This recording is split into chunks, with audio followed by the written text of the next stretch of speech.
De regreso a nuestros minutos de entrevista con Rubens Riol, quien es profesor de Historia del Arte del Colegio Universitario San Jerónimo de La Habana. Y hace unos minutos, Rubens, habíamos dejado justo en el tintero, a partir de un comentario tuyo, una opinión mía. Me decías que el crítico es el mediador entre la obra en sí y, digamos, el receptor. La persona que puede ser capaz en un momento dado de viabilizar el entendimiento, puede ser, de determinado hecho artístico. Y yo te decía entonces por qué se hace tan luego incomprensible la crítica para el receptor. No vamos a pensar en el mínimo sector intelectual que consume el producto crítico, sino pensemos en todas las personas que pueden quizás estar viendo el espacio donde hay personas de todos los estratos sociales. ¿Me hago entender? Sí, me queda claro. En ese caso hay un matiz y tiene que ver con el medio para el que publica sus textos el crítico. O sea, ¿a quién va dirigido? ¿Cuál es el público meta de esa publicación? Están las publicaciones masivas, las publicaciones especializadas, y en ese caso el crítico debe saber el lenguaje. Es un reto para ustedes. Y la manera en que debe comunicarse con ese público. Si se escribe, por ejemplo, para un diario de circulación nacional, obviamente el receptor es de todos los niveles y el crítico debe encontrar la forma adecuada para comunicarse con él. Y no en todos los casos los críticos logran despojarse de esa armazón teórica, conceptual, que suele ser tan densa, a veces críptica, y que impide entonces que el mensaje llegue nítido a los receptores, a los lectores en este caso. A ver, la vida es muy veloz. Nos acercamos a la literatura, luego por placer, pero cuando nos enfrentamos a un texto al que entonces tienes que buscar otro texto para entender, se complica la cosa, a menos que tengas, como hablaba hace poco aquí hablábamos sobre el tema de los tablets y de la internet y las distintas maneras de navegar que nos permite buscar esos conceptos que luego se nos hacen complicados. Pero si tenemos sencillamente una publicación de una revista cubana especializada, como bien tú dices, y nos quedamos ante un concepto y nos quedamos así, ¿qué hacer? ¿Me entiendes? Y lo que hacemos entonces es dejamos la revista. Claro. Y entonces no se cumple el objetivo porque no leemos la crítica completa. Y si tú la escribiste con el objetivo de que yo la leyese completa, pues no la leí completa. En este sentido, ¿ustedes están conscientes de que pueden ser complicados estos? Sí, desde luego. Y hago una anécdota, si me lo permites. Sería genial. Hay un colega, Fran Padrón, que todos conocen acá en La Habana, que publicó un libro hace algún tiempo que se llama La profesión maldita. Sí, lo tengo. Y en la introducción que él hace del libro se refiere exactamente al trabajo del crítico. La profesión maldita es el crítico, o sea, la crítica. La crítica. Y entonces él dice, tú le preguntas a un niño qué quiere hacer cuando sea grande y te puede responder desde sepulturero hasta, no sé, cosmonauta. Pero jamás te va a decir que quiere ser crítico de cine. Yo sí. En mi caso, siempre, cuando ya tuve conciencia, sabía que ese era el camino y acá llegué. Entonces, es muy difícil.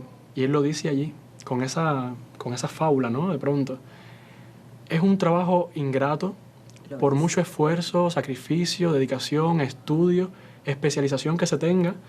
Hay que tener en cuenta tantas cosas para complacer y cumplir la función, de acuerdo a la publicación que emita el criterio del crítico, que de pronto va a tener siempre más enemigos y detractores que adeptos y seguidores. Sobre todo cuando prima la subjetividad en esos textos y nada, que hace que la obra sea tan polémica y las personas no entiendan nada. ¿Hasta qué punto se puede ejercer la crítica sin juzgar? Y cuando juzgamos cometemos un gran pecado. Mira, todo tipo de crítica tiene 3 fases.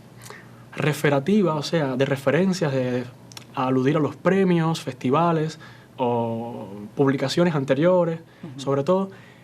También una etapa, digamos, analítica, interpretativa, donde se está tratando de desmontar, analizar cabalmente el fenómeno, el suceso, el hecho artístico. Sí. Y una última fase que es valorativa, donde el crítico emite su opinión respecto a los valores estéticos, conceptuales o como fuera de la obra que se está discutiendo. No quiere decir que vaya en ese orden estrictamente cuando se escribe un artículo o una crítica para la prensa, pero de cualquier manera es algo que no se puede perder de vista y siempre deben estar esos elementos formando parte de la crítica. Entonces, allí es donde a veces existe una dosis o una sobredosis de esa subjetividad del crítico que escribe, que puede resultar simpático para unos y terriblemente odioso para otros. Detestable para otros. Exacto. ¿En qué punto sientes que te encuentras tú, Rubens? En este caso, a ver, por ejemplo, háblame de una crítica que desde tu punto de vista sea lograda y por qué. ¿Podrías decirme? Por ejemplo, hace poco estuve trabajando de manera intensa para la muestra Joven del ICAI, sí, que promueve los jóvenes realizadores y cineastas de Cuba. Entonces, allí, además de trabajar como comité de selección, seleccionando obras, también estuve a cargo de los eventos teóricos y publicando en el Bisiesto, que es como el diario, la publicación de la muestra. Incluso me tocaba ser juez y parte, porque era parte del equipo de organización del evento y a la vez crítico. Y decidí entonces, para estar a tono con el concepto de la muestra de este año, que iba sobre la enfermedad, la locura y todo aquello, escribir un texto entre la ficción, la literatura y la crítica, pero muy jocoso, tratando de activar en el lector joven, de que sobre todo el público meta de la muestra, claro, esos resortes que estaba activando el evento, sobre todo porque yo soy joven, porque como crítico debo comunicarme con una generación de cineastas también jóvenes. Tenemos una comunidad de intereses y de referentes que nos acercan, y yo como crítico no puedo, digamos, sentarme en mi pedestal a decir lo que yo supongo o creo sobre su obra, sino a tratar de buscar vías de diálogo, de comunicación, de entendimiento. Y ese texto particularmente fue muy bien recibido, porque es casi inusual, no digo ya en la crítica, sino incluso en los propios jóvenes, mis colegas, por ejemplo, adecuar de manera tan conveniente un texto o el tono de un texto a un interés específico. En este caso era incluso el editorial de la muestra. La muestra se estaba dando a conocer incluso a los medios, en rueda de prensa, a partir de ese texto. Pero no era un texto convencional. No era un texto, digamos, frío, que analizaba cuántas obras de ficción, documental y animados participan, sino de una manera casi como un cuento. Y la gente me felicitó, lo disfrutó mucho, y yo me quedé asombrado porque lo hice porque lo sentí necesario. Y llegué a esa... Pero en realidad no siempre pasa así. Por último, me gustaría preguntarte, el ejercicio de la crítica en estos momentos en Cuba, en el 2015, estás empapado de ella. Sí. De alguna manera vives por la crítica, para la crítica. ¿Cómo lo podrías enjuiciar? A la crítica cultural o de cine o de cualquier otra manifestación de arte, la persigue siempre un fatum, como una fatalidad, ¿no? Relacionada con, digamos, su propia suerte. La crítica siempre está en crisis, porque casi nunca hay críticos suficientes. La gente se queja de los críticos, los detesta, porque son como el pesado, el malo, el que señala siempre de forma negativa, aunque esté haciéndolo de manera constructiva para ayudar a que algo mejore, a que algo sea superior, en calidad me refiero. Sin embargo, la crítica es imprescindible.